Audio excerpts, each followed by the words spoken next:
All right. Hey, everybody. This is the first episode of the Primetime Podcast featuring Jacob Miller. Matt Burns.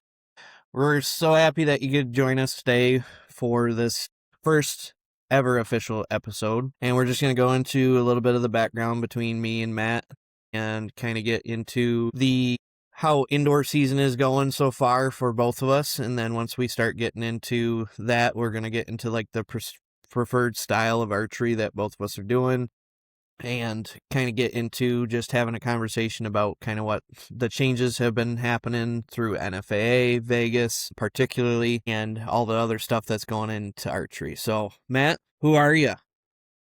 All right. Well, I am originally from New Jersey, but I just moved to PA not too long ago. I shoot all the local PA and Jersey, pretty much all the Northeast stuff for local. Um, Engineer after going to school for 6 years. Uh, 6 years, more like 10. yeah, it felt like 10. But I did collegiate archery that entire time. I started shooting at a young age. Dad got me into it for hunting when I was 7 or 8, and then got into target archery right around 15. My first big shoot was the Lancaster Archery Classic in 2016, the snow year, which was a great time, let me tell you. um, but yeah, that was my first big archery tournament. You also used to shoot the IBO Worlds a lot. I did that before Lancaster, but I would say Lancaster's definitely a bigger event. But first, like, big professional event would be the IBO Worlds prior to that. But yeah, do all the local stuff, amateur archer with aspirations of shooting professional in the future. Not professional like this guy over here. All right. I don't know what you're talking about. I'm just a washed up pro now. So, what's one of like your biggest highlight? Highlight. Yeah, Well, recently. What's your little recently. catch up everybody on how your indoor season's going so Yeah, far? well, I indoor think we saw season. you on TV a little bit, Yes, I was on TV. Yeah, I finished up sixth at the Lancaster Classic this year. Whoop whoop. Qualified, yes, sir. Entered in as number 5. This is my first time shooting a clean 600 round there. No nines. I was really happy with that. 649. Heck yeah. And after not even making the cut last year, I was pretty pumped with that just by itself. But yeah, made the cut. Had a lot of good matches, made the stage, and brief How was it equipment. up on that stage? Oh man, I've dreamt about that for so long. It felt easy, easy.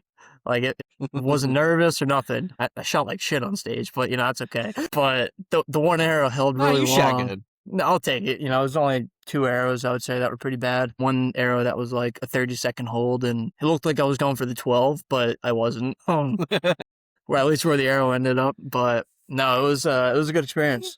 Experience of a lifetime. Definitely the highlight. Before that, I finished up 4th or 5th at NFA Field Nationals this past summer, actually. Um, in Big field the guy, right? Yes, that is my preferred style of shooting. If it was field all year round with nice weather, at least on the Northeast, I would be doing it all the time. But yeah, that's me, man. Quick gear setup, all AE gear, Denali stabilizers, AE rest, the Freak Show QD, I believe it's called. Blanking on the name. IP Knox, Fanes, all gold tip triple X 27s, and the 9.3s for indoor FIDA, and then the Pierce Tours for the field, and the gold tip 22s for 3D. At least that's the plan. PSE bow, Super X, Shibuya sight, and an Achieve XP for 3D, from my remembering. Shrewd housing, the Shrewd lens, like a Verdi, something, I think it's called. And old Doinker weights for the bars. Most importantly, the strings. Right now, Rad Custom Bow Strings. Roger Dean, he's the guy.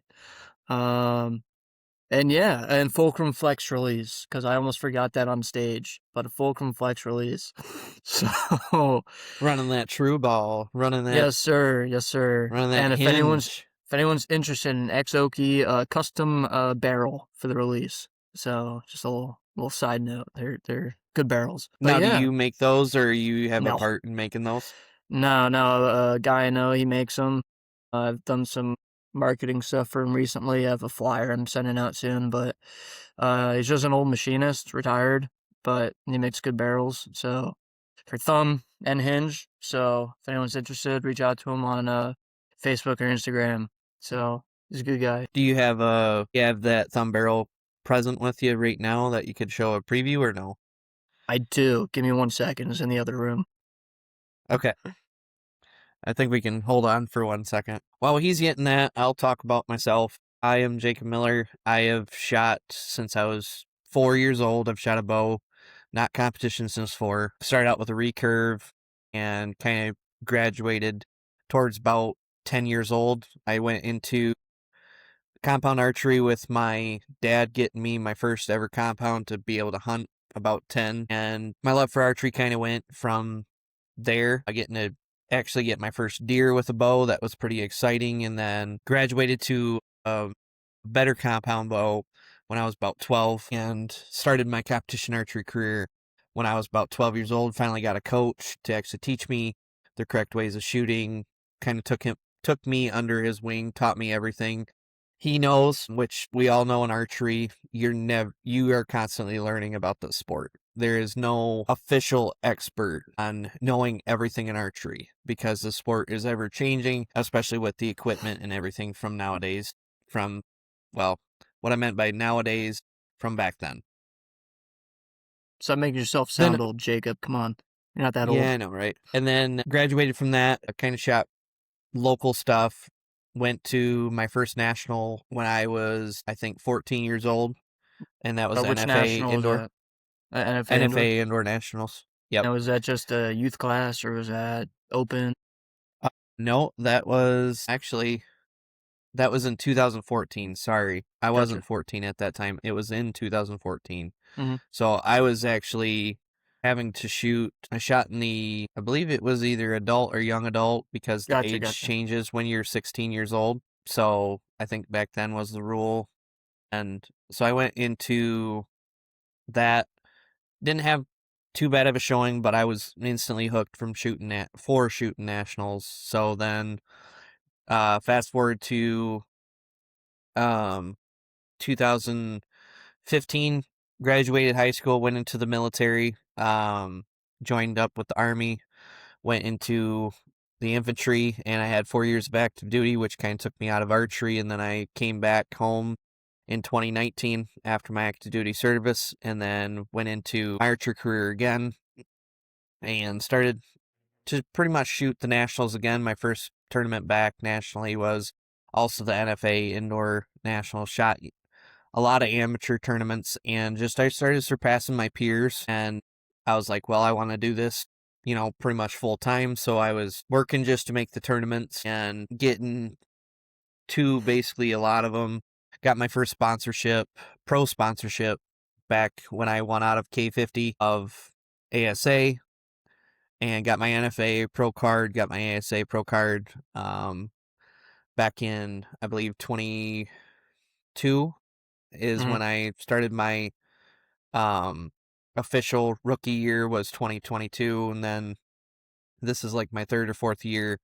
Well, going into the fourth year of me shooting professionally Yeah, now. because I think we had Um, initially met like a year or two into your pro career. So yep, 22 sounds right. yep, Now, just for those who and don't know, real quick, so you said you got hooked from NFA Indoor Nationals. Was it more the people, the atmosphere, mix of both, or was it really how you ended up? Because a lot of people kind of steer away if they don't shoot well. And, like at least around, if like more the local scene, you might experience it. But if people see money shoot, they run away because like, oh, only the good guys are going to shoot it. Was it more the atmosphere with the people, the environment of the tournament itself, a mix of both, or how you ended up at the I'd have to say it's a mix of both, the people and the atmosphere. mm, The people made it.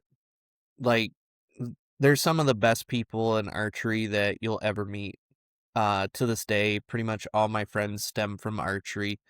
And it's just a great community to be a part of. Like, we're always trying to help, like, each other on the line, whether mm, it's, somebody's not really having a good day, you're not shooting that well, or just you don't know what's going on, you get words of encouragement, especially on the pro side. If we're shooting bad, we're just, we just start cutting up with each other and just Mhm. being like, hey, like, it's just a bad day. Do you have On a that, specific that was moment? pretty much a specific moment back then. Yeah. No, No, then or now, like to kind of represent that. I would have to say one of my best moments was in 2025 when I was shooting against Chris Schaff to make the USA team, and I had to pretty much make the podium in the US Open to pretty much do it. I in the target national side I took fourth. I was like 2 points away from Jimmy Lutz beating Jimmy Lutz in the target nationals, but I knew in the US Open, the head to heads, I needed to make the podium. Mhm. So I had to shoot against Chris Schaff to basically figure out who was going for gold and who was going for bronze. And the wind switched up on me and just started blowing my arrows pretty much. And I couldn't, you know, capitalize. I could not figure it out. And I kind of hung my head a little bit because I was kind of disappointed in myself. And he kind of, we were walking down to the target, and he could see that I was kind of beating myself up a little bit. Of like, the showing should have been good, should have been better. I should have came and shot a lot better. And he kind of said, "Dude, you've been with us, like right there with us the whole year. Like, don't hang your head about Mhm. anything. You shot good. Like, go like go to the bronze, win the bronze, and like you'll be good. You'll be all right." So just the words of encouragement from him kind of stuck with me, as like, everybody notices, not just on the pro side, but like even on the amateur side. Like, you're watching your buddies, you're watching scores, you're just like, watching everybody, the how their year is going, how their season is going. And, if they falter just a little bit, everybody's there to just pick them up and say, hey, like, don't get discouraged at Yeah. all. So I'd have to say that was my biggest moment of being able to do that. Yeah. No, that's So good. I with think a him, lot of people don't really get to experience the I think a lot of people just like think it's like all like really cutthroat, like, watching Vegas from afar, for example. You see the guys that look so serious, but you don't see the behind the scenes where it's like they're all like goofing off with each other, having a good time. But when they go to work, like that's like a job to them or a second job where they're trying to win, they're and like from doing sports all my life, whether it's baseball, track, archery, etc. Like I would goof around with guys all the time, but when it came time to either throw a pitch, or I was a shot putter on the track team, so throw the shot, or you know step up on the line, you want to dial in at that point. So I think a lot of people sometimes steer away towards like away from competitive archery and do the local 3D circuits and stuff instead because they know, oh, I'm not doing it competitively. I can just have fun. So that's some good insight to have, especially on the pro circuit too, because I think a lot of people think of pro and it's like, oh, like they're too serious for me or something like that. yeah. And that's not the case at all, because like, you get on the pro side, like we even joke that on the amateur side, it's cutthroat. Like, you're trying to call 100%. arrows out, and it's just like, why? Yep. Why? Like, why? What? And then they'll come over and shoot with us, and they think we're going to be cutthroat to each other. And we're just like, we'll look at an arrow and we'll go, I can't call that out. That's too close.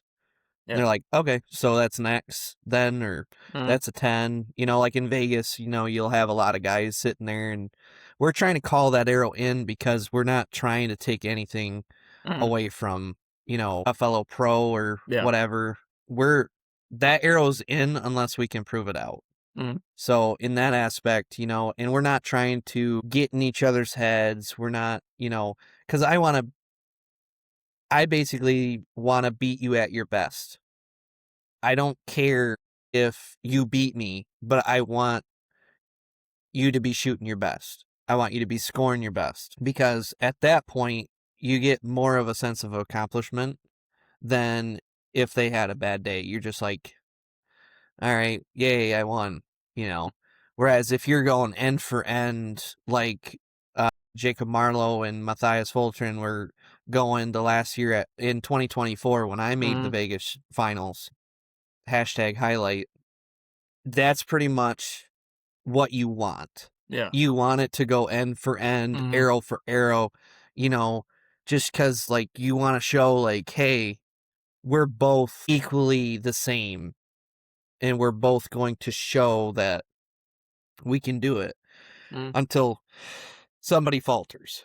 Mm-hmm. But at the same point in time, the camaraderie, the sportsmanship in archery, you know, you get beat, we're still hugging on each other going, dude, that was awesome. Like, I'm so happy for you. You know, we might be mad at ourselves inside, but we're not mad at the other individual. Kind of like Yeah. how other pro sports, you know, they talk a lot of trash on not really a teammate, but a fellow team or Mm-hmm. this and that. Yeah. Not all of them. I'm not saying all of them do, but You can go on Twitter, you'll in find it right there. archery, huh? In professional sports, you'll go on Twitter, you'll find it all right there. Yeah, but archery's really not that way. We don't really talk trash on the pro side. We don't really, you know, like we'll talk crap to each other, and it's like, oh, why didn't you do better, you know, or like, ooh, that's an iffy shot or something Mm-hmm. like that. It's nothing.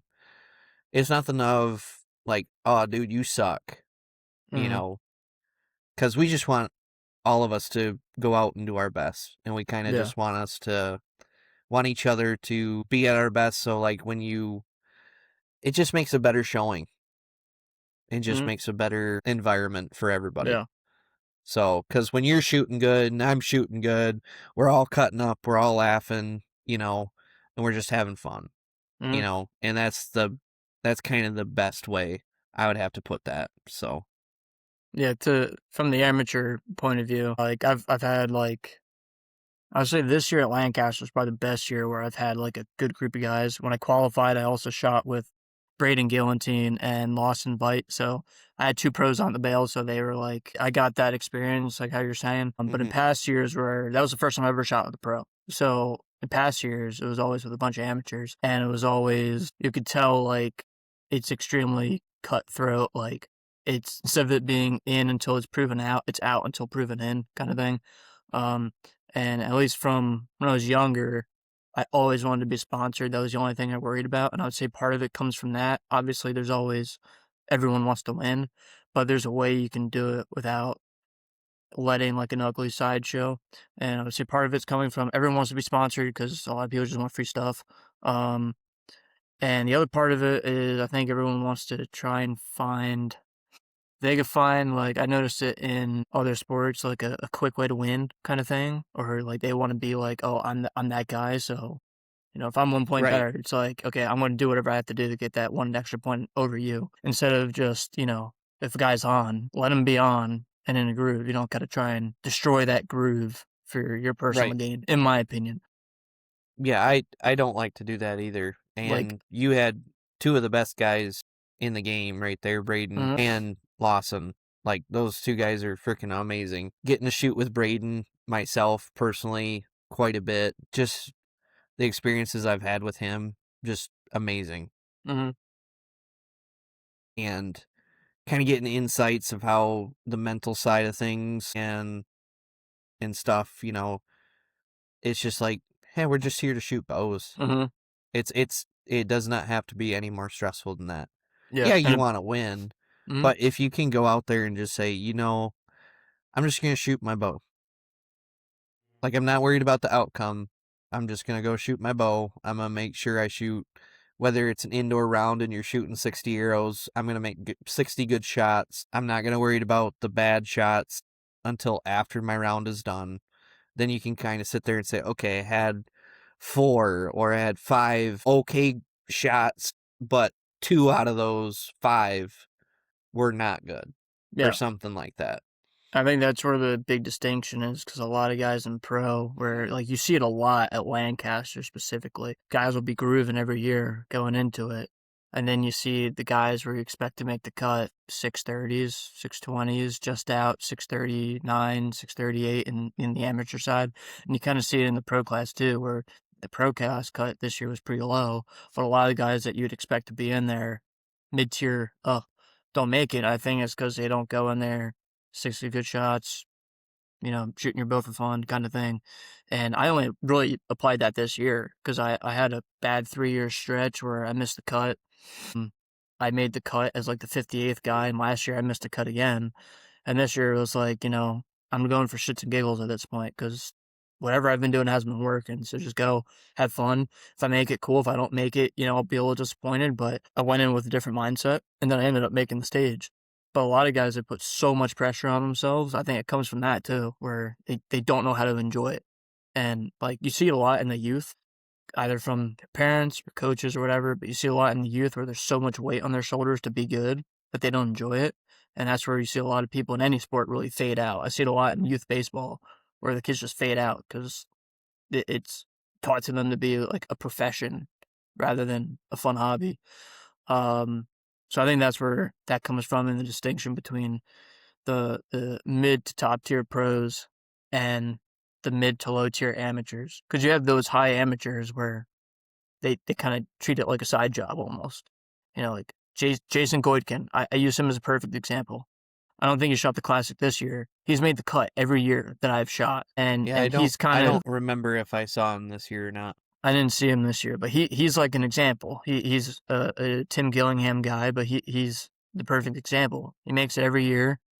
Every year I've seen him on stage, I think he's podiumed or finished 4th, and he's always been a high qualifier, but he's the most relaxed guy I think I've ever seen shoot a bow. So he's like a perfect example. And there's a couple other guys that are in that upper tier, in the amateur class, but the consistent guys are always in there. Brad Baker Jr. is another one.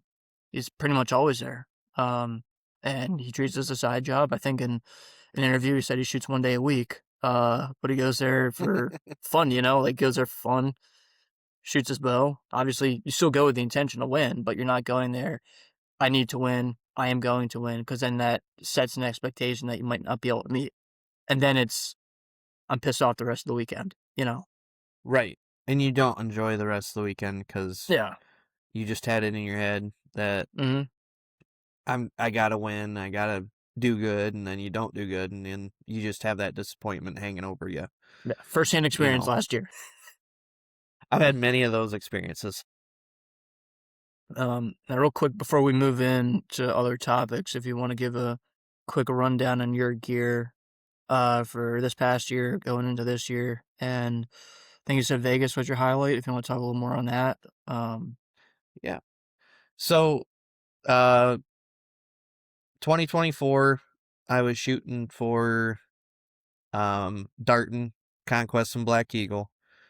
Still AAE for everything Rest and Vein, and yeah. I actually wasn't shooting their bars at the time. I was shooting Conquest bars, and I'd have to say is pretty much what we just talked about. As I went into that, literally the night before. Not very many people know this. The night before, I went to my local range, and I was like, I'm gonna shoot 300 rounds tonight. I fly out tomorrow, but I'm gonna shoot 300 rounds tonight. And I'm gonna prove to myself that I can shoot 300 rounds, like good ones, back to back to back. I literally shot 300 rounds with 329 X's every single one. Didn't hit a 30, but I literally sat there and said, see, if you can do it back to back, what's one day and you get rest in between? Yep. So pretty much flew out there, got some practice in, met up with you, hashtag Matt Burns. We had some practice. We kind of caught up a little bit, talked about the setups and stuff, and went to a different shooting style. I started doing a command shoot, or as some people say, punch. He whams that button, okay? I don't wham that button. I'll leave that to Jimmy Lutz. I have to have my thumb on it. I can't come from left field and just smack that thing. Kudos to him because I have no idea how he does it. I can't do it. So I switched to that command style shot, and it's been working really, really well with me. Same thing with my setup. It was doing really, really good. Let's see. First day of day one of qualification, I just told myself, I said, just shoot a 300. I don't care about X's. You'll hit X's. Just shoot a 300. And needless to say, that year, 2024, because the year previous, 2023, and 2022, I did not make it past day one. I always dropped one day one. Because I think I remember And 2023,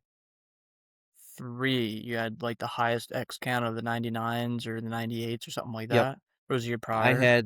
had the seventh, I want to say the seventh highest X count Yeah. in 2022. Because I went through it, because I shot 80 X's, and I went Mm-hmm. through, and there was Yeah, that was it. only 6 other guys that were above me. And I said, Mm-hmm. see, I would have been seated, which Vegas, there's no seating, like Mm-hmm. it's not bracketed, but I would have been up near the top, Now you for know. you, for Vegas, because it's different for everybody. I would say for me, the past years I've gotten like everyone deals with nerves in their own way, but I've always dealt it in that not the first end, just my first arrow. If it feels good, I'm good. The later rounds I feel normal. Because it's like, what's another X amount of arrows if you've been clean up to that point. But for those years, has it been, you say it's the first day? Is it super early in the round, late, middle? It was actually either the first end or the second end in 2022 and 2023. 2022, I actually freaked myself out because um, there was a clock up towards the right inside the bleachers, and the first end shot an X, shot a 10, and then the third arrow, my dot was not sitting correctly. So I was like, and something just didn't feel right. So I was letting down. And I took a glimpse at the clock just to see how much time I had. And for some reason, I looked at the back of the clock, not the front. Mm, And I saw 15. And I was like, oh crap, I got 15 seconds. I pulled back, aimed.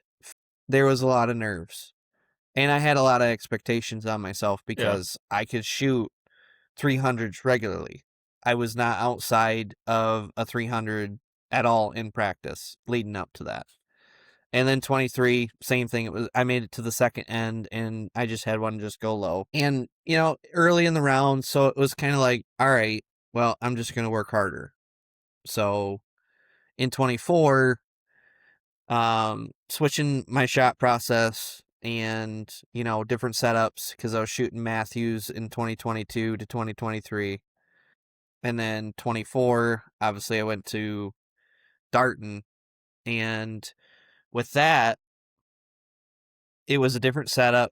It meshed with me, different axe to axle length of a bow. I went from a 40 to a 37. String angle fit me way better, draw length fit me way better, and all that stuff kind of contributed to it. And day one qualification, I just said, just shoot a 300. So I pulled up and I just shot my shot. And lo and behold, I get done shooting and I'm like, holy crap, I'm clean after day one. And I will say that the picture that I was able to finally stand up with all those pros lined up, that was another big highlight for me because that was the first time I was able to stand up there, clean after day one. Yeah, for So, those who and then don't three, know, after each day they do the 300 picture. I think it's per line, but they do the quick image of all the pictures per day up until the last day. So just for those who don't know. mhm. And then day two, day one, we kind of, after shooting, we kind of just chilled out and went into the casino a little bit, hung out at the trade show. And then day two came up, and I just said, after doing it day one, you can do it again. So let's go. Went into day two, and shot 1x better. So day 1 shot 300 with 22x, and then day 2 I shot a 300 with 23. And I was ecstatic with that. And my uh, my coach that coached me when I was 12 actually got to watch me shoot my second 300 the whole time. So that was another highlight for me. And ever since I was young, he said, "You're gonna make the Vegas finals. You will. It's gonna, when in the future you're going to make it." And he was the very first one that was telling me that. So him to be able to watch me do that at day 1 and day 2, that was pretty cool. Then day 3 came, and a lot of people ask me, "How was day 3? How was the final day? How was the final qualification?" And I'd have to say is like, they were like, "We're on your last arrow, were you nervous?" I said, "No, I was more nervous on my first end than I ever was on my last end." And I got to the second to last end, last arrow, and that was the most nerve-wracking arrow. Like, how would you hate to go out, how would you hate to go out the third arrow of the second to last end, and then you gotta still shoot 3 more arrows? Yeah. You know, that was the most nerve-wracking, but I stuffed it and pulled my arrows, and I just went back, stood on the line, and I was shooting top, so I stood there, and I was just looking at my bow and just like staring, getting mentally prepared. And I went up there, no nerves whatsoever. And I just remember pull back, shot, pull back, shoot.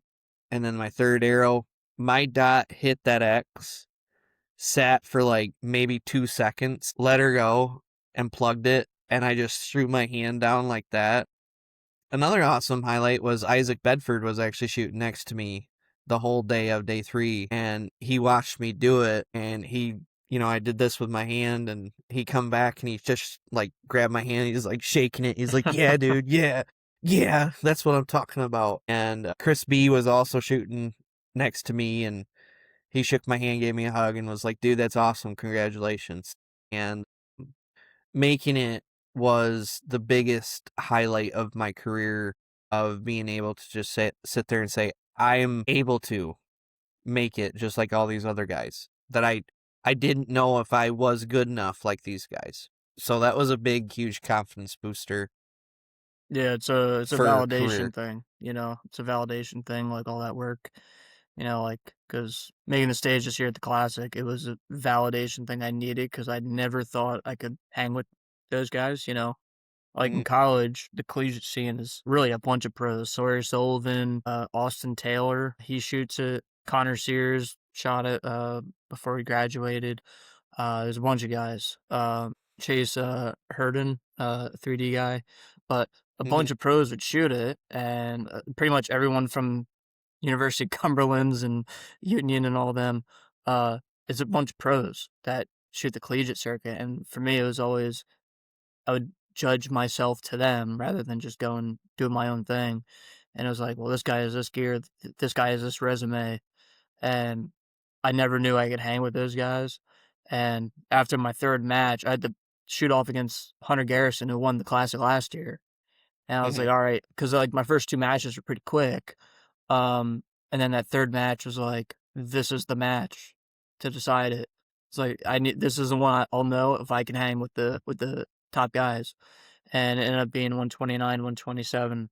And like you did, gave a big fist pump, started slapping my chest when I was done. And Ooh. yeah, man, I was on cloud nine. My buddy Landon Standish made the cut too, and he and I are good buddies. And we just gave each other a hug, and like that's like the moment That's every. another awesome dude in Yep, archery too, Landon Landon. Standish, great dude. But that's like the moment you look for in archery, is when all your hard work is actually validated, and it's like, Mhm, okay, I know I can do it, because doing it in like league and local stuff is important, but when you get to the big stage, can I actually do it when it actually right. matters? When money's on the line, big money, not like a couple $100 at, whatever uh event, like when it actually matters, when there's a lot of money on the line, when you're paying a big entry fee.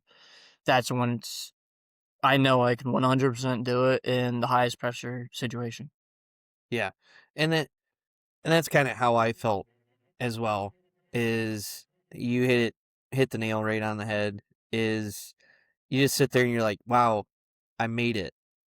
And going and getting those stickers from, and for you that don't know, if you shoot a 300 and you're shooting, whether you're sponsored or not, um, or you just support the sponsors there, the vendors, whether it's Matthews, Prime, Gas Bowstrings, Darton, Black Eagle Conquest, you know, at the booths, they either have like stamps or they have stickers for 300s. So no matter if you missed day 1 and day 2, shot your 300 on day 3, you can still go to each booth that the equipment that you're shooting, and they will stick stickers or stamps on your target. Excuse me. I apologize. For your target, so it's like a memento when you get to go home. And I can't tell you how sweet it was to walk up there and get all my stuff for day 3 and show, I made it. That was one of the biggest highlights. I still have all 3 targets because I'll never get rid of those. I've won, and it was a pretty bad moment. I was shooting a Dominator Duo at the time, and I went up to the booth. Kid you not, this was my first year at Vegas, and Landon Stanish was actually right near me, and he came up to me. He's like, "Dude, you gotta relax." My first 2 practice ends. Now I wear the shit kickers. If people don't know, those are cowboy boots when I shoot, and I wear those to shoot in all the time. And I'm sitting there, Hashtag make believe cowboy. Yes, sir. And this was at the South Point, and my boots were so dirty. I was slipping and sliding mid shot. It was like I was like standing on grease or something, and my legs would not stop shaking because the floor was so slippery with my dirty boots. My first 2 practice sets, I shot all 9s, and I was like, man, should I change my target because I have holes I could see so I know where not to aim, basically? That was the first thing that popped in my mind. I was like, nah, I'm just going to keep it because I think I had like 1 blind or 10. And I go up to the PSE booth. I shot a 300, like 23 or 24 X's. I was like, okay, that was a good round at a place where I can't miss. Yeah. And I go up to the booth and the guy's like, did you actually shoot 300? I was like, yes, I swear. I show him the picture. I show him a picture of the scorecard, and he's like, "Oh, good shooting." I was like, "Dude, these were all practice ends." He's like, "Really?" I was like, I was so nervous because like I was shooting like consistent, like face of that guy probably was like, pretty much, yeah. Like "Are I you went sure, up, dude?" yeah, I went up because I needed that 300 round to secure a first or second place spot in the second flight. So I was like, second flight, for people don't know, it's still like a $2,000 payout for first.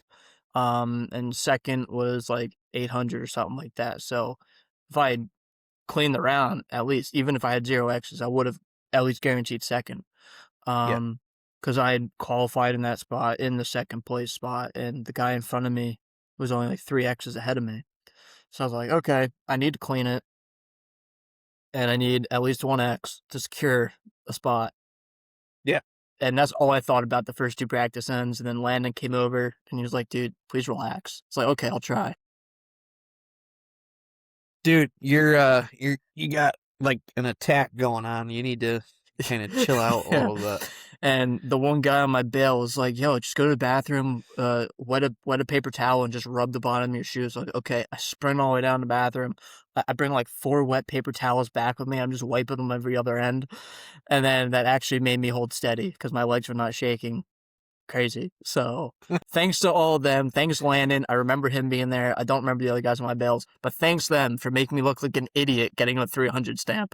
So, but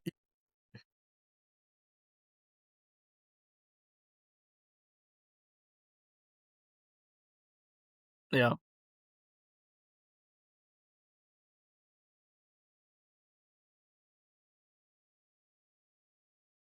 yeah,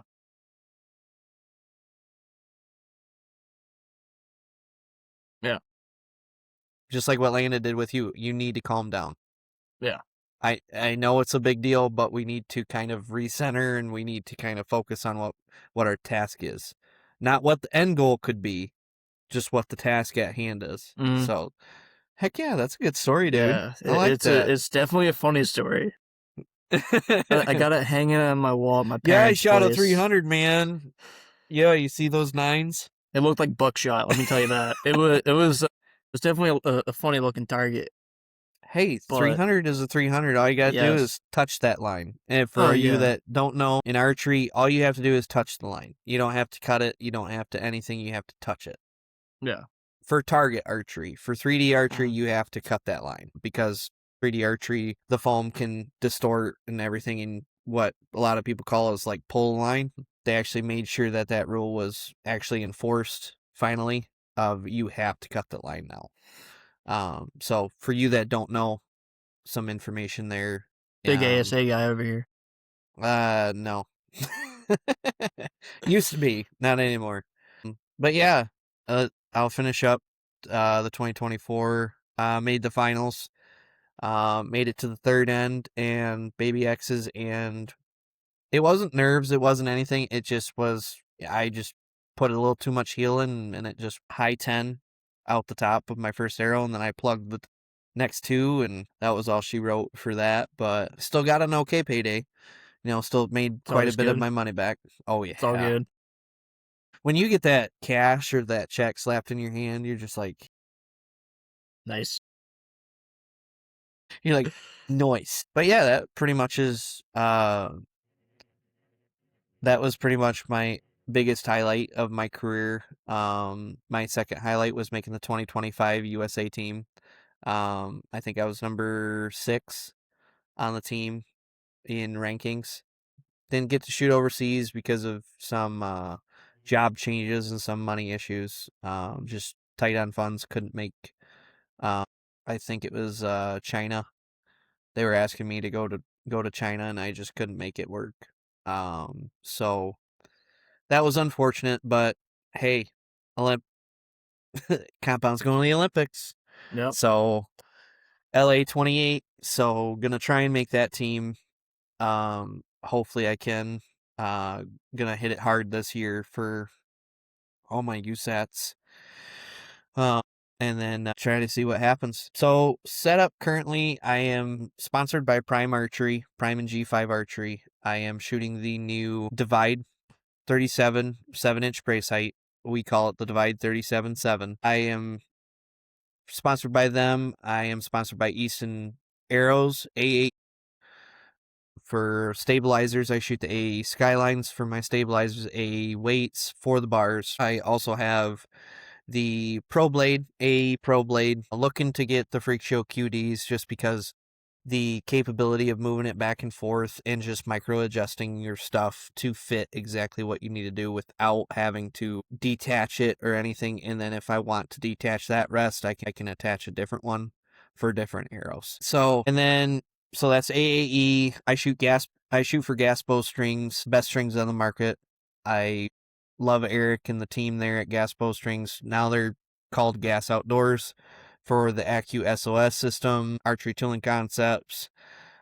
They're an awesome, awesome people, awesome place to do business with, and just like I don't think I can talk them up enough for how much they've helped me in my pro career / archery career.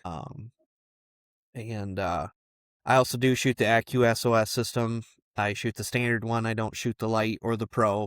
I shoot the standard on my Divide. And then I'm also shooting an UltraView scope for indoor and target. And then I will be shooting a Shrewd Optum 29mm for outdoor 3D for my marked 3D. And then a new product that I picked up myself is the Bre3 Q2 Exact target sight. I loved a lot of the features that was shown on that, and I picked that up just to test it out and do my own testing with it. And so far, I absolutely love it. The simplicity of the design, the nothing moves, nothing rattles loose, and I just absolutely love how fine of clicks there are. It moves on demand, and nothing is rattling inside whatsoever. Not saying any other sites have, just saying like some vibration if I had it or forgot to tighten something up, it doesn't come loose. So, and that's pretty much my setup now for 2025 to 2026. My indoor season will roll into that topic. just updating the indoor season for this year. I kind of had a little mental issues with like form and commitment, executing a good shot. So I was dealing with that all of December. I shot the Hoosier 690 Midwest Open, and then I went to the Iowa Pro-Am, and I just dealt with the mental blockage of executing a good shot. Excuse me. And that kind of brought my confidence down because I couldn't trust the shot. I could not actually sit there and say, well, I know where that's going. I didn't know where those arrows were going to fall at all. And it wasn't target panic, wasn't anything with that. It just was like I could hold on to the X, but just something in my mental state, my subconscious was just not clicking. So I could shoot 3 X's, and then I could on a feet of face, and then the next round I would shoot like a 9 and then a 10 and then an X, and it's just like the inconsistencies. So I was dealing with that for pretty much all December, and finally, and then I was able to get the new Divide 37.7 from Prime Archery. Shout out to those guys for getting it to me so quick with all the orders that were going on, and pretty much went to work getting that thing set up. Actually got with another coach that I had when I was a kid. He actually is still a S3DA coach at our local club here, West Michigan Archery Center in Rockford, Michigan. And I just told him the issues I was having, and he said, get over here. Get over here, and we're going to set it up, and we're going to work on you. Because you have form issues that it sounds like that are creating your, non-confidence in your shot. So worked with him quite a bit. Shout out to Devin Wilcox for that. Great guy. Pretty much helped me set up my bow the way we call the old way, not the new way. So pretty much got that up to date with everything. And then we just went to work. And I didn't think I was going to go to Lancaster. I'll be honest. I thought I was going to skip Lancaster, but I signed up last minute, had to pay the late fee, #late fee. That was not in my plans at all. And when I went to Lancaster, I felt confident, but something just was not clicking. The Yeah. bow and the setup were doing great. It's just me. I wasn't, it just wasn't clicking. I ended up It's all shooting a between the 6. ears. All between It's the the ears. jerk behind the string for sure. And it was not, ended up shooting not a clean 640. I had a couple 9s in there. And that was just showing me like, all right, you just need to get home and get back to work. So I came back, #the snowstorm. I know I'm throwing a lot of hashtags out there, but this year, for all of you that don't know that are watching this, there was a huge snowstorm that was on the way towards Lancaster, Pennsylvania. It was a great time. And Let me tell you. Being from PA, it was a great time. exactly. I'll cover my out of state, and then I'll let Matt tell his experience, because I know the personal experience because I actually talked to him.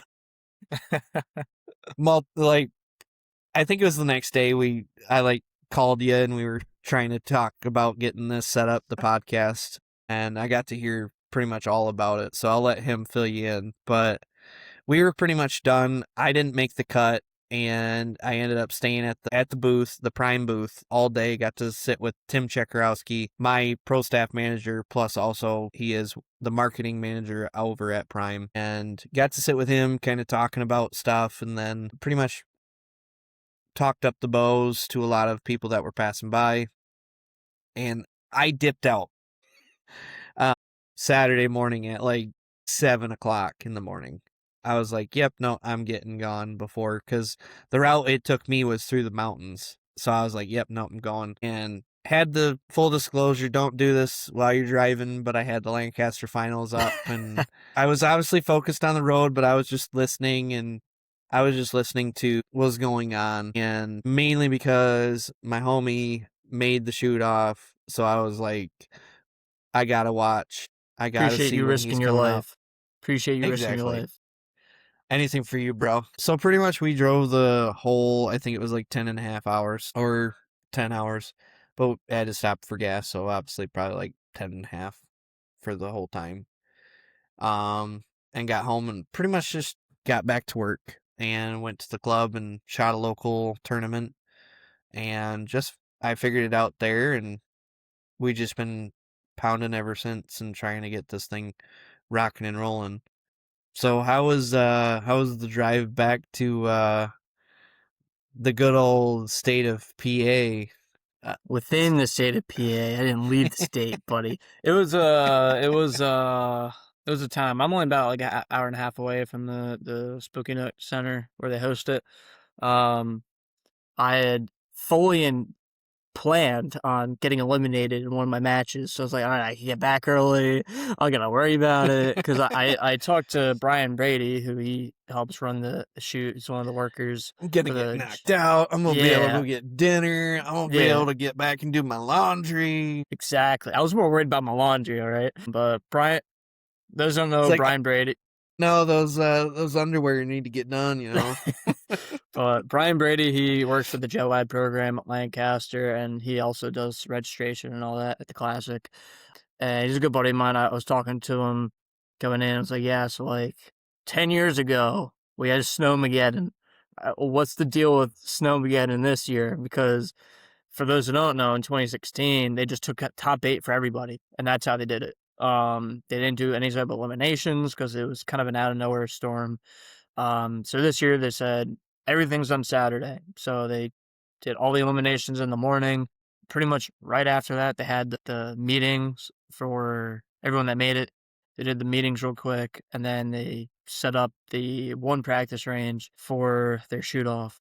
For I think it was all the classes that was just 4-person shoot ups, and then the main hall, the Olympic hall, was all the 8-person shoot ups. So I got to be in the cool hall, which was really nice. But yeah, you'll have to tell me how that went because I've never been up there. Yeah, I'll do that after this story. Yeah. I fully intended on getting eliminated at some point because I was kind of the week prior.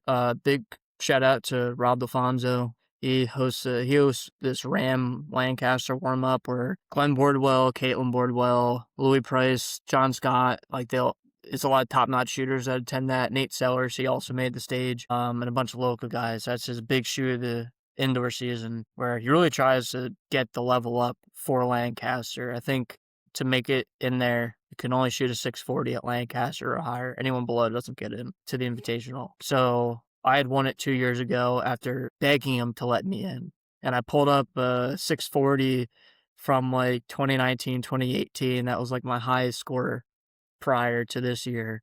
I was like, please let me in. I've done it before. So that secured my spot. So every year, if you win it your first time or you shoot that score, you automatically get an invite back. But I shot that the week prior. I shot 300 with like 23, 24. But my first match was terrible. I shot like a 122, a 132. It was a really bad first match. The next day, I shot at Outdoor Insiders, another PA shop. I shot a 317 to qualify. And then I lost to Glenn Boardwell 132 to 130 or 131. So if I combined both of those in one day, the qualifying from Rob's shoot and then the elimination match from Outdoor Insiders, it probably would have made for a decent weekend. But I just couldn't get the two together. And going up to that, my biggest issue is shot timing. I get locked up in my index finger. My shot doesn't want to break. So I was like, all right, well, this is a disaster going in. Yeah, it's a great time. Let me tell you, it was a disaster going into Lancaster Classic Week. So that was when I was like, all right, I don't give a shit what happens at this shoot anymore. I ended up shooting a 649 on Thursday at noon. Jake, I don't know what to do. Pretty much. I was like, I don't know what's happening anymore. Shot a 649 on Saturday and Thursday.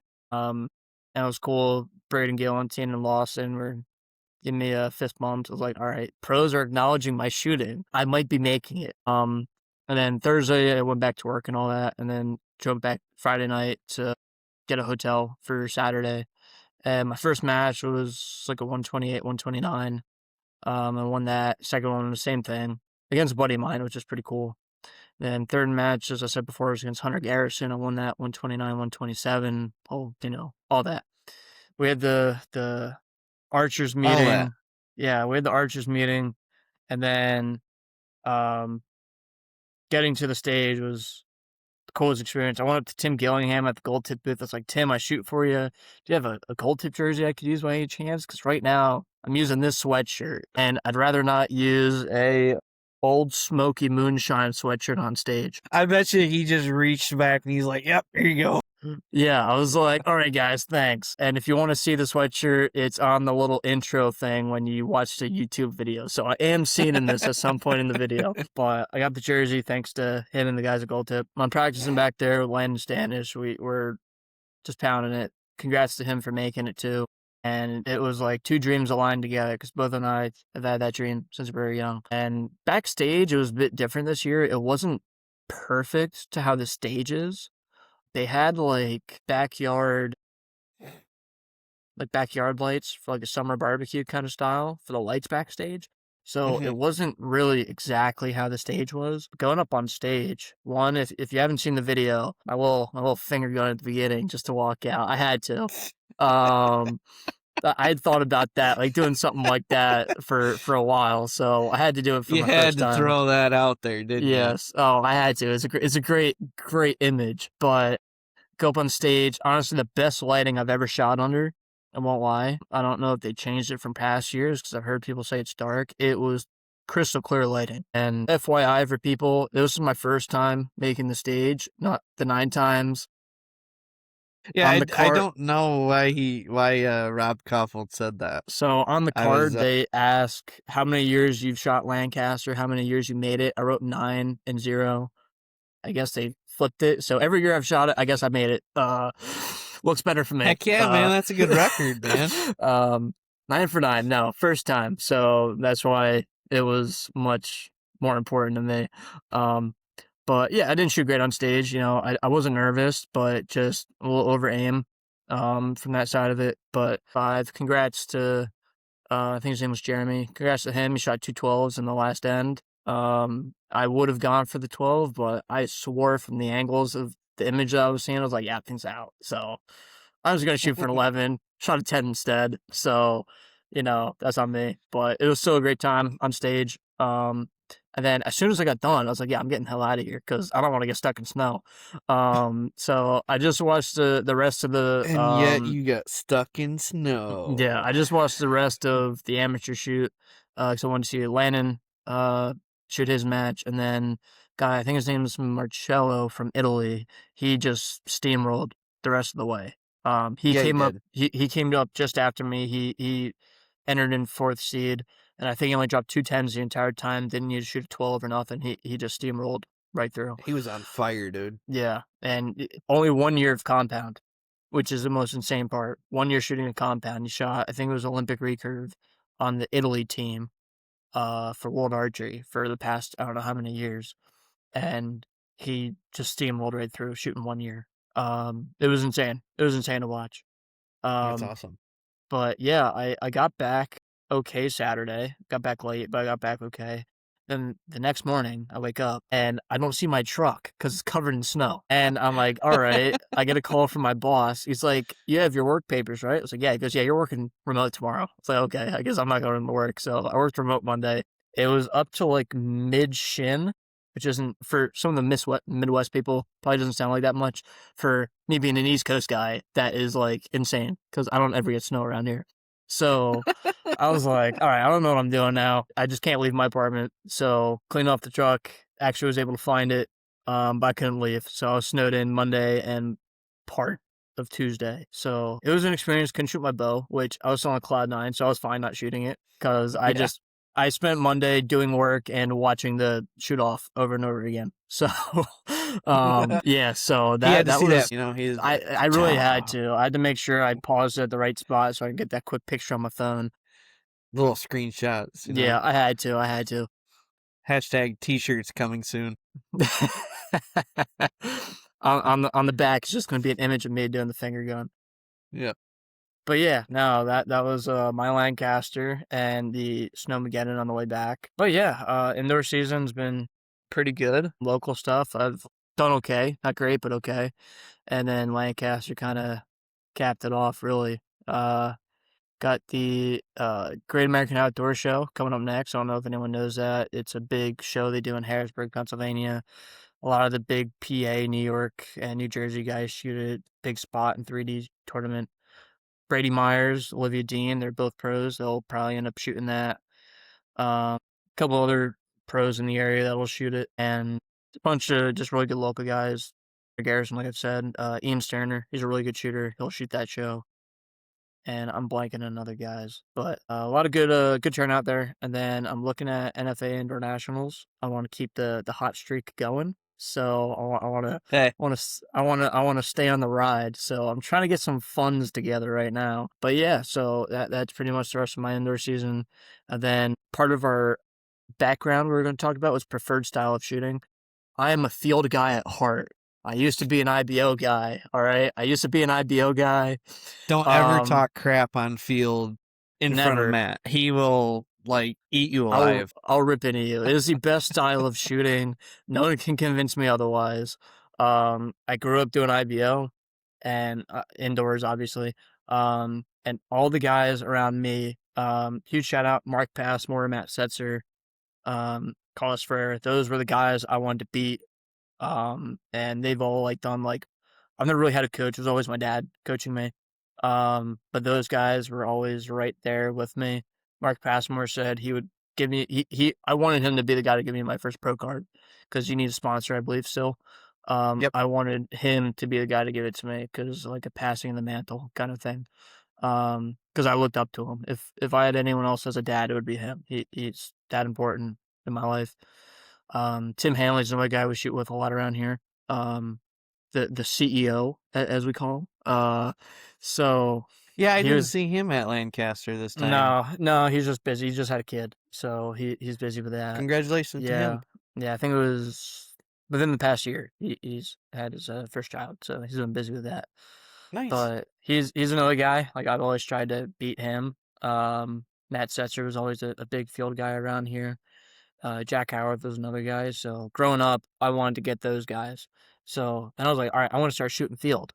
And then everyone left and started shooting 3D. I'm like, well, what the hell? All right. Yeah, field has kind of dropped off as just that game that nobody shoots anymore for some And reason. it And I is love a field great myself round. too. It is a great round. I've fallen in love with it, and it's really the only thing I've shot the past 4 years. It's without a doubt the best round. It'll make you a better archer. It'll make you mentally more disciplined. Shooting out to 80 yards and as close as I think 15 feet or 10 feet or whatever it is. So it is the discipline to shoot. So if you plan on arguing with me about that, I'm gonna win. All right. It is the style to shoot, and no one will convince me otherwise. Second best is probably Safari because it's literally just field archery. So yeah, that is my preferred style of shooting. Best round 559 out of 560 with 80 or 79 X's. Ooh, I there you believe that go. is a state record. Could be wrong, but yeah. And then I said before, second highlight was fourth or fifth at Field Nationals this year in Mechanicsburg, Pennsylvania. Shot a 549, 555 with 56, and I don't want to talk about my animal round because that cost me a podium. But I can shoot an animal round. I've shot good animal rounds before. I promise. But yeah. So, what's your preferred style of shooting? My preferred style of shooting, I'm probably gonna get some hate for this, but indoor. God, man, this Indoor guy. is my preferred style shooting just because there's no elements, there's no anything, it's all just you and how precise you have to be. Even though indoor has been not a good season for me so far, it still is showing a lot of what you need to work on.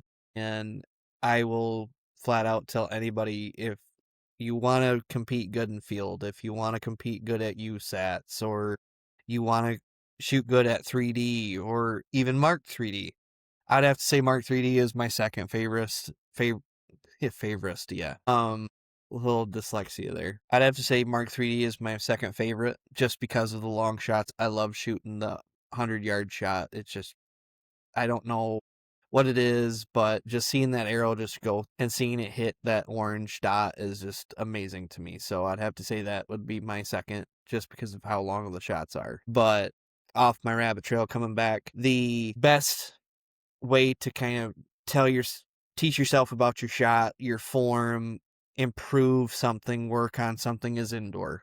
Indoor is going to teach you a lot about yourself. And if you can get into the aspect of when you get to the range, even if you're not a big indoor guy and you're just like, I want to work on something, I want to, figure something out, shoot your local league, at your shop or the shop that's near down the road, or a range somewhere that runs that league, just because it's just going to make you a better archer. And by that, it's just showing you what you need to change in your form.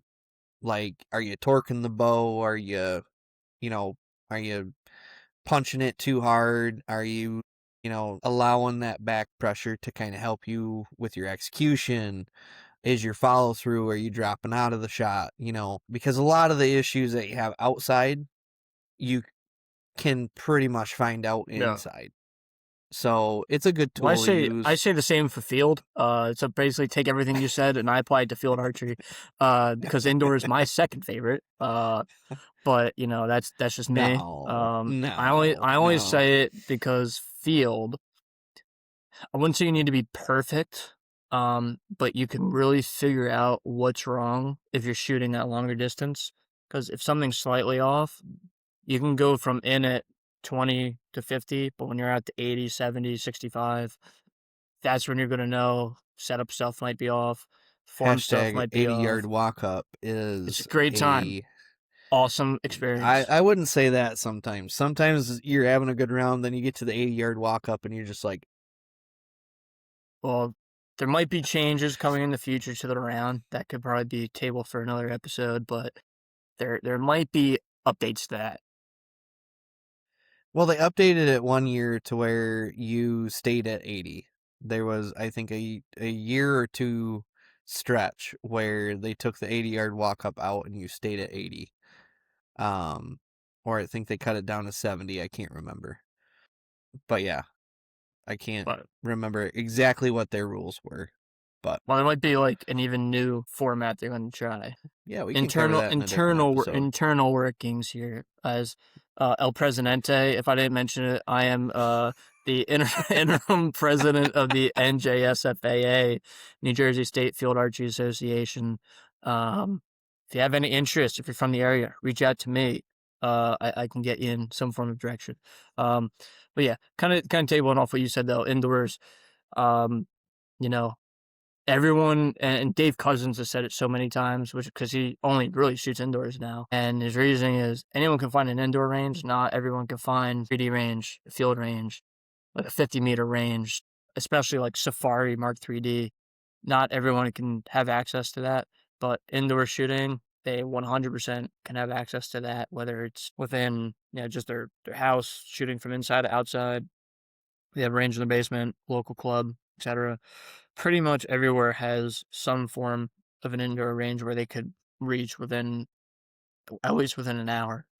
Um, where I grew up, gratefully, we had 3 outdoor ranges within a 45-minute drive. Um, around here, the nearest outdoor range is a little over an hour. So where I moved to, so it's and that's just a 3D range. They don't even have a field course. Breaks my heart. Um, but it's not, you can't have access to everything outdoors, which is why I have indoors as my second favorite, because the closest indoor range to me is 15 minutes from my apartment. The next one is 25 minutes from my apartment. The one after that, it's like 35, 40-minute drive. So pretty much anywhere you are, there is an indoor range, as long as you Google it. Um, and how you said, like how it applies for form stuff. Um, you know, for me, I view it even better for field because at those long distances, it all really matters setting up a bow. But Hmm. when you're looking and trying to shoot a 300 round for your first time, and then a 300 with a 20 plus X count, and then a 25 plus X count, and then if you're able to shoot 30 X count, that's where that really fine detail stuff matters, and that's where that Yep. really applies for the average typical guide hunter. They just want to be within a small enough range so they can either get their hunting license or make sure they don't make a bad shot on a buck. But to be competitive, that's when that really matters because you always want to be in the upper tier. You don't want to ride the middle all the time. Right. And that's one of the things with all archery. It makes you a better archer, just getting out there and shooting. Like, that would be the biggest test. Like, if you just want to just practice, whether you're just a hunter, indoor shooter, field shooter, USAT shooter, just getting out there and putting time behind your bow speaks volumes Mm-hmm. and stuff like that. So, but yeah. So that means since you're a big field guy, you're gonna come with me to field nationals this year, huh? I might, yeah. It's my passion, man. I love it. I have my thoughts, which we could probably do this for another episode. I have my thoughts about how some of the flighting works within those shoots within the NFAA. Mm-hmm. Um, it's gonna be more of like a hot take kind of thing. If you know Vegas and you know NFA Indoor Nationals, you probably understand my point of view from an amateur standpoint. But that could be tabled for another conversation. But Yeah, most we can likely, work on that with a most different most episode. likely, it is my style. I get target panic with a button indoors. I've never once experienced target panic with a button on a field course because I'm so comfortable on a field course. My misses have always been, a slight creep or anything. It has never been once because my pin has left the dot, and that's like that 559 round was look at that. It was just like a little bobble, and there was like a little creep, and it wasn't like my pin like really left the dot at all. Mm-hmm. It's my most confident form of shooting. For those out there, you should really start coming so we have better turnouts. Because when I tell people I got fourth or fifth at nationals, and they ask how many, I don't like telling them that number. So really start coming out. Two. Yeah, it Two. would be really nice. The turnout in Mechanicsburg was pretty good this year, which I was happy with.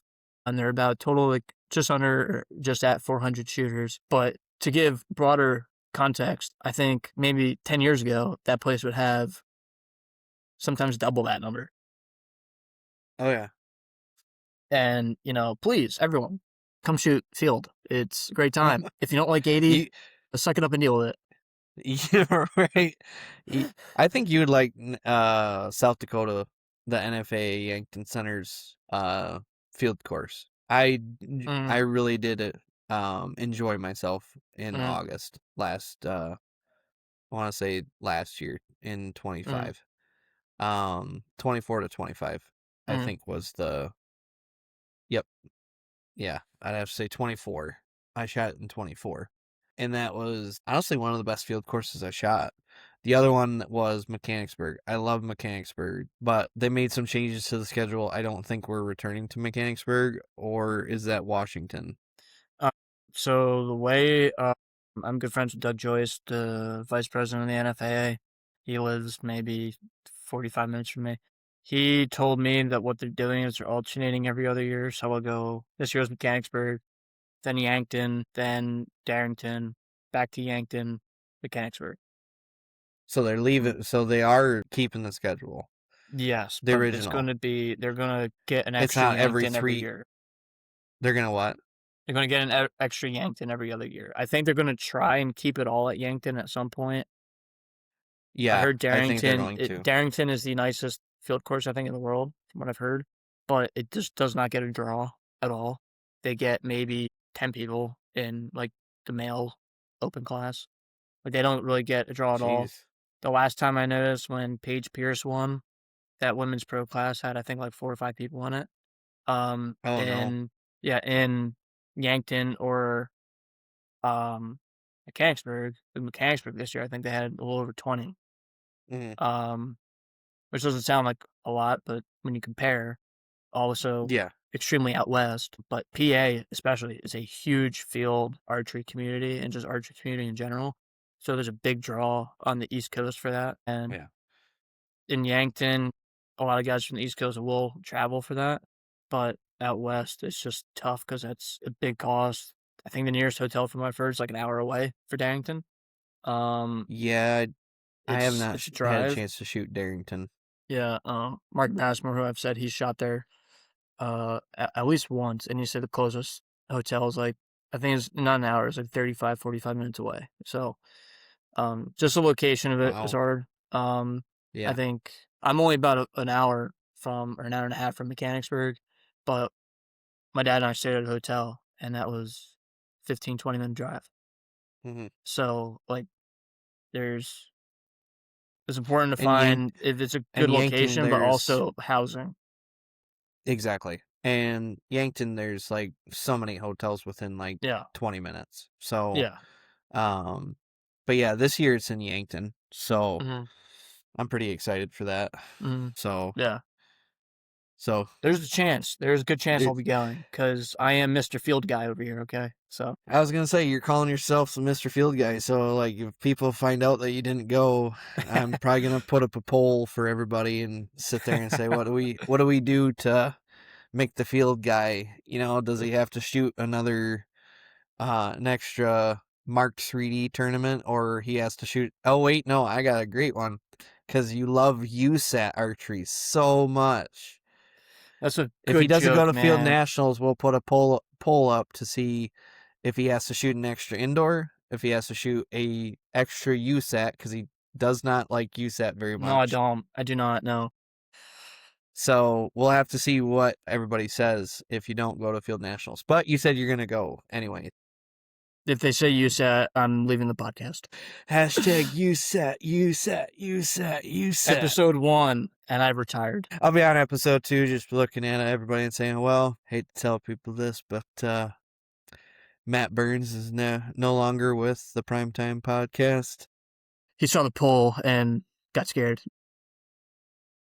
He was a wuss. But yeah, no, outdoor season for me.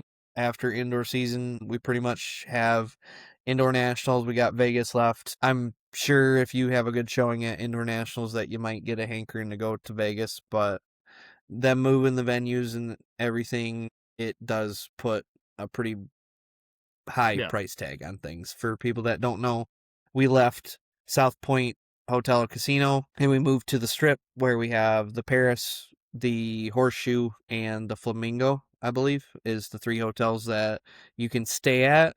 But the tournament itself is in the Horseshoe and the Paris yeah. hotels, a vendor show as well. And And then finals is Planet it Hollywood, is, I believe. yes, and Yeah, finals is Planet Hollywood on the big stage, which is pretty cool. It's a pretty cool experience to be on that stage. Obviously, they're in the testing phases. This is only the second year that they have been at this location, but because Vegas is growing so much, not Vegas itself, but the Vegas shoot has been growing so much, we grew out of the Horseshoe. No, not the Horseshoe. the The South Point. South Point Hotel and Casino. So we kind of had to move, even though that was a great location. Everything was in that one hotel, and it was, I will say, it was a more of affordable hotel to be at. Especially if you were splitting it up between family or friends or anything. It is a little bit more expensive now, with food and stuff like that. But there are plenty of options around because you're right at the Strip. You pretty much walk out your hotel, you're on the Strip. So, um, that was a change for obviously 2025. They had to make a decision. If anyone's Um, interested, Greg Poole just did a podcast with Bruce Cole. So yes, he goes over the entire breakdown. It even includes budgetary stuff. So you yes. guys could go check Look that at, out and because watch it. you got Bruce Cull, and then I forget her name. Brittany, I forget her Brittany. last name. She's the, I believe she Isn't is she one of tournament the, organizer? yeah, Tournament organizer. organization. I Yeah. should remember this. We were talking about this before we even started the podcast. Yeah. But yeah, she's like a tournament organizer. And Greg Poole did about an hour and a half interview of both of them. Yep. So it was pretty Greg interesting to get put. more of the budgetary side. He did a really good interview with them. Yep. That's what Um, I was just about to say. Is he put a really good podcast. He asked all the questions that that pretty much all the archers were wondering what were they Mhm. going to change, and that leads us to our next topic that we're going to touch on really quickly before we wrap this up. Was how do you feel about the finals targets, Matt, on that podcast? Now, I'm going to pause for a second. If you're watching this podcast, please pause this podcast. Go over to Greg's podcast and watch Greg's podcast real quick, because we're going to get into just the kind of nitty gritty of what's going to happen in the finals stage, like in the pro class. You make the final stage, this is what's going to happen. So I'm not trying to take any thunder from Greg Poole or Bo Junkie Media. So please pause, go over there, watch his first, so you know what we're kind of talking about, and then you can come back to us, and we're gonna just get our opinions on it. So I'm gonna leave it up to Matt to kind of touch base on what is going on just really quickly.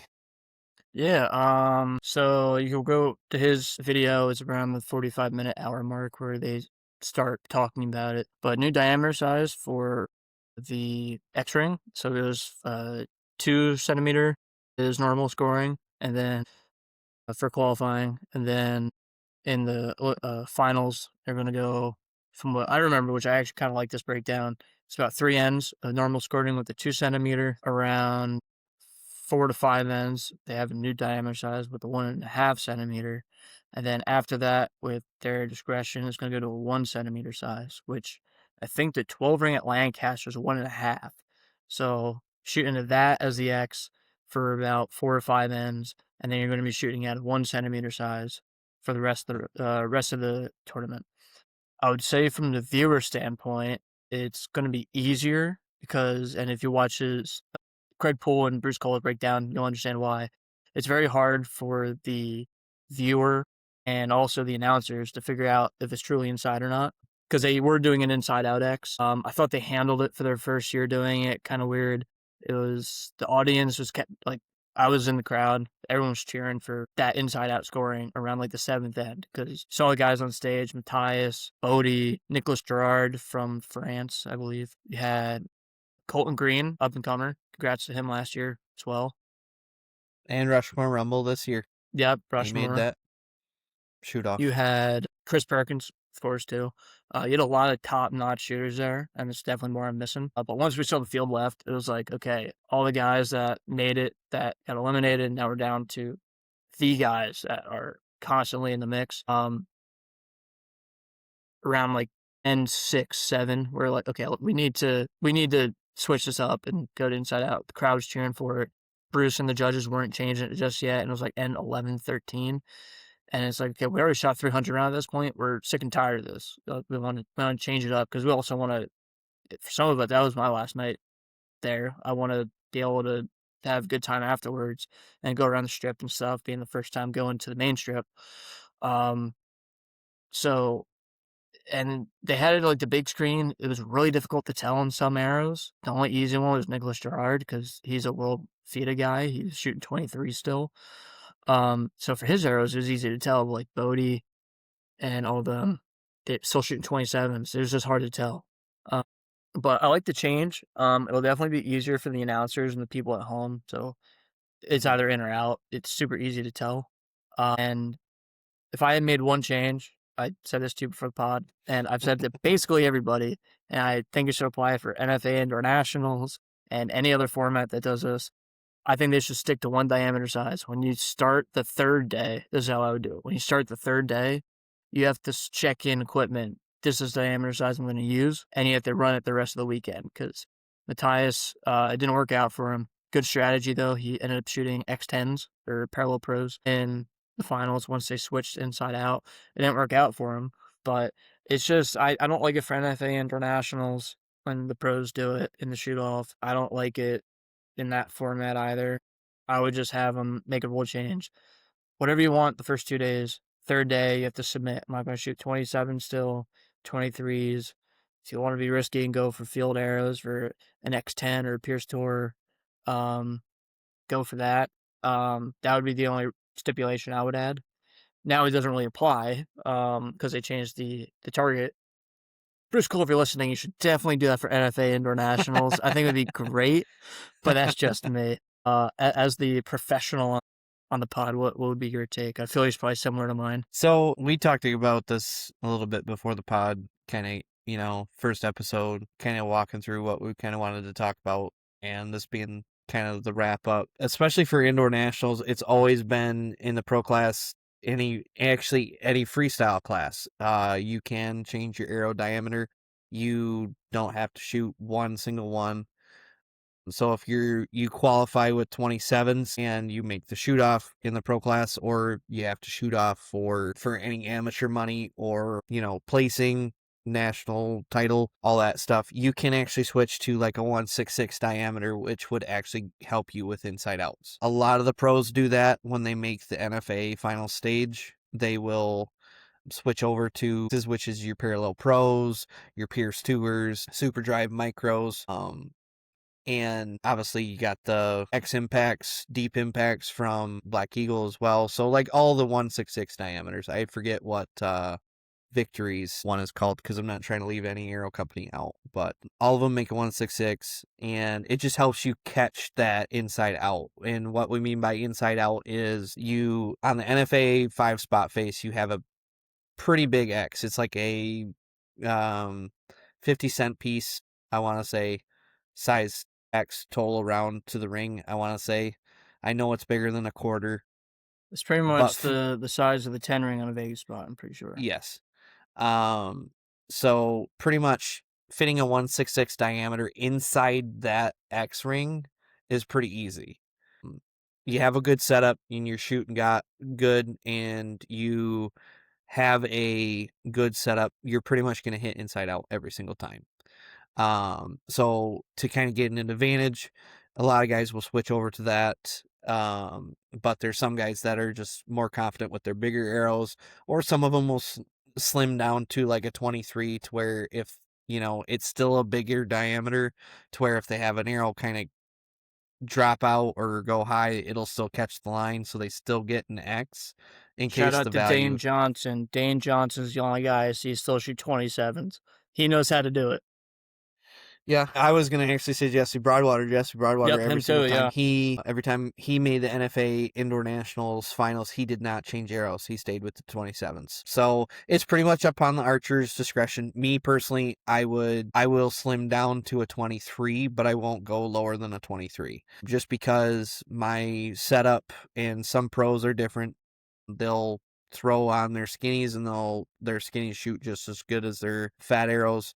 Me personally, I think my fat arrows, once I'm tuned to those, shoot way better than my X's, and then I'm just swapping the rest. I don't like really doing that, because there's something that could go wrong, and I could shoot a high or low, and it's going to cost me big time. Whereas my 23s are pretty much identical to my 27s. I can pretty much have that dialed in within like 5-10 minutes. So just give a little background on what we're kind of talking about here. But going back to Vegas, I did not agree with the inside out calling ruling for various reasons, because not saying the pros can't shoot an inside out baby X, or any amateurs can't shoot an inside out baby X. Not saying nobody is incapable of shooting that, but there is a substantial amount of luck that it takes to shoot an inside out baby X. Everything has to come perfect with the amount of luck to hit the perfect inside out. Not saying it can't be done, and then I'm not saying that nobody can do it. I'm just saying, can you do it consistently? No. I don't think there's anyone on this planet that can do it consistently and hit a inside out baby X every single time. Obviously, Bodie did it twice to win Bodie Turner. For people that don't know, when I refer to Bodie, I'm talking about Bodie Turner. He obviously did it twice, I think, in the final end against Nicholas Gerard, Gerard. and was able to do that. And he only shot 2 out of the 3. So even, a stud like Bodie Turner, he's still having trouble shooting those inside outs consistently. Not saying he can't do it. I'm just saying he struggles to do it consistently. I can't do it consistently. So in that aspect, they were leaving it up to luck, who can, just catch it. I didn't agree to that, because you're taking away from the archer. Because going back to 2024, how many ends did Jacob Marlowe and Matthias Fulton go? You know? I think it went out like the whole thing. I think it went out is over 600 round, the entire Exactly. shoot off. And I think there definitely needed to be a change because from the viewer standpoint, I That's a like pretty long watching game to watch. I like watching archery. I don't like watching paint dry. And there's a reason why viewers like to watch the finals because it shouldn't be, Lancaster, you're watching 4 end matches, 12 arrows. No one wants to go there and watch a full 600 round. And Right. I agree with them making a change. I think it would have worked better if they, from the get-go, arrow diameter, like I was saying, Yes. but they had that rule stipulation already there. I think Yep. now, though, with the changing of the diameter of the X-ring, it's just going to be, ahead of it going into it. And they said they're going to discuss with the archers prior to the finals. They're all going to agree upon ends. And I think he said we're probably going to go 5 ends, 5 ends, or 3 with the regular, then 5 and Yep. 5. So I think that's the right way to do it. It's I do too. easier for the viewer to understand what's happening too. Yes. And the Instead of trying announcers, to say, an inside out X10 yeah. is a 10. Mm, Anything else is a 9, to where they're like, well, he hit the X. So, yeah. you know, And trying to decipher it is even harder because some angles, I know the one announcer, I forget his name, he had said, no, it's definitely out. And then it ended up being 10 because it was inside out. So right. it's just tough for them. It makes their job harder to announce for the online audience because I think they had Yeah. said on the pod they had over 10,000, 20,000 people watching live. It is hard to tell because Hmm. you can go on YouTube right now and watch the arrow for arrow with Bodie and Nicholas, and it is difficult to tell outside of Nicholas, really just for Bodie shooting 27s. It's very difficult to Exactly. tell what's in, what's out. So I think it was a needed move. I'm happy that they tried it last year because something needed to happen. Yeah. Because And they it was also just, did it it for the was, Rushmore Rumble this year as yep, well. yeah. When Bodie Turner and Levi Reitzma, hashtag Levi Reitzma, Michigan boy, one of the best dudes in archery as well. I shoot with him quite a few times. When they made it to that final stage and they made it to having to go to inside outs, I kind of wish they Mm, had those targets for them, just so, because they were both shooting good. Like, I'm not saying, one had an advantage over the other. Just they were both shooting good, and with this new target, it would have been perfect for mm, them to kind of debut it, in yeah. my opinion. But I understand they wanted to wait for Vegas, so they did the inside out rule, which now they do this target change. They probably will do that for next year, indoor nationals and stuff like that. So, Plus, I think you said in the pod they only had sorry, their Rushmore their Rumble, not indoor yeah. nationals. Plus, I think they said they only had their committee vote on it like within the past week or two, so it just got Yes, approved. And if that didn't happen, they would have done the inside out again. So I'm happy it got approved. It's I just am gonna be too. easier for everyone, easier on the pros, because then you're asking for pretty much damn near perfection, and Yes. that's not how pros are designed to shoot. Obviously, 90x is like the ultimate goal at Vegas, Mm-hmm. and he's at Lancaster is the new 660, trend now. 620, sorry, Um, 630. No, it's a 660 yeah, Lancaster. Yeah, 660. yeah. It's like No, I was talking about 660, NFA, Indoor Nationals. That's 360. Well, 360x 360. There for we go. Yeah, 360. 360 is The perfect dyslexia at came in. 360 for NFA indoors, Lancaster 660, Vegas. That's like the perfection archers know. They don't know, man, inside out. That guy must be that good. That's really like luck of the draw. It's Yeah. not anything that we really like strive for unless you're used to that indoor FIDA, world FIDA where it's one arrow closest to center. Okay, that's different. But when you especially have that much money on the line, putting it down to inside outs, it was nice to see them trying to make a change for it for the audience and for the pros, but it was a bit much in my opinion. So I'm happy with the changes. I think it's going to be interesting to see. Um, so yeah, Just easier for everybody to follow and easier yeah. for the judges and commentary. And I mean, it's not making it easier for the archer, but it's making it better chance, because none of those guys missed an X, you know, Mm, and that's what it should be. You know, I shot good. and I didn't leave the X ring, so why would we have to go to an Yeah. inside out, where, Mhm. not saying that nobody can hit it, just, why would Yeah. we change it to where it makes it even harder when archery is you just have to touch that line, Yeah. not be inside of it. So, Mhm. but yeah, no, I'm But full in agreement. I'm actually excited to see about it, but before we get to Vegas, we got NFA Indoor Nationals coming up. So I think that's pretty much it for episode 1. yeah. I want to Yeah. thank you Episode guys 1 is a for wrap. that is a wrap. I want to thank History everybody books, for man. this is history in the making. Like I was trying to say, I want to thank everyone for coming along with us for episode 1. We will be trying to upload a episode every single week, but obviously with scheduling conflicts and stuff like that, we will try to make it happen.